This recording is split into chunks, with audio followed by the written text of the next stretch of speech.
Museum. പിന്നെ അതിന് ശേഷം കാണുന്നതാണ് കിസ്വ ഫാക്ടറി. അതായത് പട്ടുകൊണ്ടും സ്വർണ്ണ നൂലുകൊണ്ടും ഒക്കെ നമ്മള് കാബന്റെ മുകളിലിട്ടാത്തുണ്ടല്ലോ എല്ലാ വർഷവും മാറ്റുന്നത്. അതുണ്ടാക്കുന്ന ഫാക്ടറിയാണ് നമ്മുടെ വലതു ഭാഗത്ത് വരുന്നത്. ഇപ്പൊ നമ്മളുടെ വലതു ഭാഗത്തുള്ളതാണ് ഈ പറഞ്ഞ ലൈബ്രറി. അതില് നമ്മളെ സംസം കിണറിന്റെ ഒരു മൂടി, അതേപോലെ സംസം കിണറിലെ പഴയ കാലത്ത് പലരുട്ട് നാണയങ്ങൾ കാര്യങ്ങളൊക്കെ ക്ലീൻ ചെയ്തപ്പോ കിട്ടിയ പല സാധനങ്ങളും ഇവിടെ വെച്ചിട്ടുണ്ട്. അതേപോലെ തന്നെ ഒരുപാട് പഴയ നിർമ്മാണങ്ങളുടെ പഴയ മിമ്പർ, പഴയ കാബയുടെ വാതിലൊക്കെ ഈ മ്യൂസിയത്തിന്റെ അകത്തുള്ളത്. അപ്പൊ നിലവിൽ ഇത് നമുക്ക് സന്ദർശകർക്ക് അലോഡല്ല. ഇനി ഈ കാണുന്നതാണ് കിസ്വ ഫാക്ടറി. വലതു ഭാഗത്തേക്ക് എല്ലാവരും ശ്രദ്ധിക്കട്ടോ.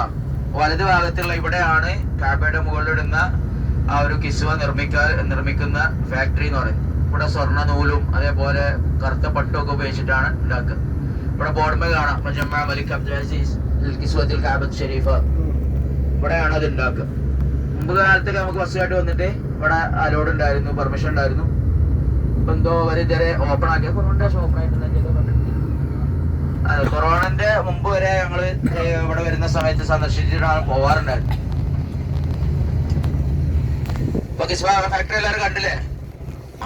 ഉള്ളു കണ്ടു വെച്ചെങ്കിൽ പുറത്തുനിന്ന് ഞാൻ ഉണ്ടാക്കുന്ന സാധനം കാബന്മാരുണ്ടാവും എന്ന് കണ്ടാൽ മതി.